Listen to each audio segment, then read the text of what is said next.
All അസ്സലാമു അലൈക്കും, welcome back. ഇന്ന് ഞാൻ ഇവിടെ ഉണ്ടാക്കുന്നത് ഒരു മുട്ട ചിക്കുന്നതിൻ്റെ റെസിപ്പിയാണ്. ചോറിൻ്റെ കൂടെയും അപ്പത്തിനൊക്കെ കഴിക്കാൻ പറ്റുന്ന ഒരു മുട്ട ചിക്കിയതിൻ്റെ റെസിപ്പിയാണ്. ഇനി ഒരു പാൻ അടുപ്പത്ത് വെച്ച് അതിലേക്ക് ഇതിനാവശ്യമായിട്ടുള്ള വെളിച്ചെണ്ണ ഒഴിച്ചു കൊടുക്കാം.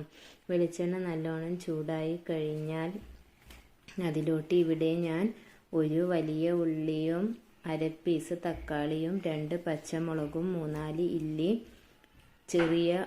വെളുത്തുള്ളിയും ചെറുതായി കട്ട് ചെയ്തതുമാണ് ഞാൻ ഇതിലോട്ട് ചേർത്ത് കൊടുക്കുന്നത്. ഇവയെല്ലാം ഒരുമിച്ചിട്ടതിന് ശേഷം ഇതിലേക്ക് ആവശ്യത്തിനുള്ള ഉപ്പും ചേർത്ത് കൊടുക്കാം. ഇതെല്ലാം ചേർത്ത് കൊടുത്ത് നല്ലോണം ഒന്ന് വഴറ്റിയെടുക്കുക.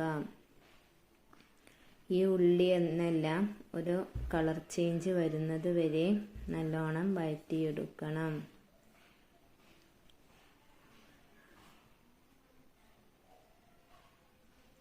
അപ്പത്തിൻ്റെ കൂടെയും ചോറിൻ്റെ കൂടെയും എല്ലാം കഴിക്കാൻ അടിപൊളി ടേസ്റ്റിലുള്ള ഒരു മുട്ട ചിക്കിയതാണിത്.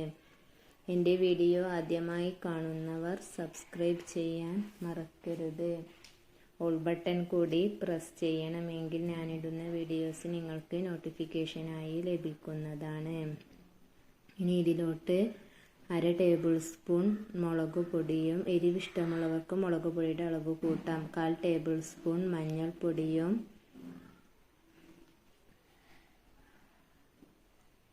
1/2 ടേബിൾ സ്പൂൺ ചിക്കൻ മസാലയും ചേർത്ത് കൊടുക്കാം. ചിക്കൻ മസാല ഓപ്ഷണലാണ്. എനിക്ക് ചിക്കൻ മസാലയുടെ ടേസ്റ്റ് ഇഷ്ടമായത് കാരണം ഇതിൽ ചിക്കൻ മസാലയും ചേർത്ത് കൊടുക്കുന്നുണ്ട്. ഈ 3 പൊടികളും ചേർത്ത് കൊടുത്ത് ഇതൊന്ന് വഴറ്റിയെടുക്കാം.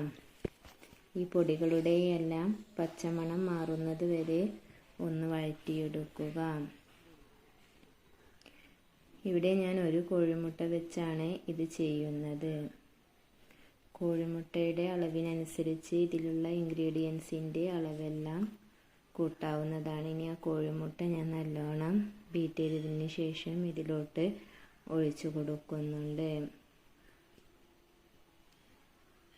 കുട്ടികൾക്കൊക്കെ സ്കൂളിലോട്ട് കൊണ്ടുപോകാനും വളരെ പെട്ടെന്ന് ഉണ്ടാക്കാൻ പറ്റുന്ന ഒരു റെസിപ്പിയാണിത്.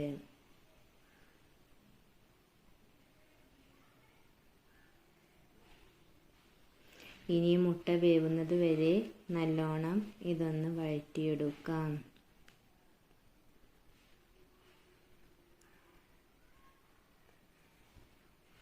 മുട്ട നല്ലോണം വെന്തതിന് ശേഷം മാത്രമേ ഫ്ലെയിം ഓഫ് ചെയ്യാവൂ.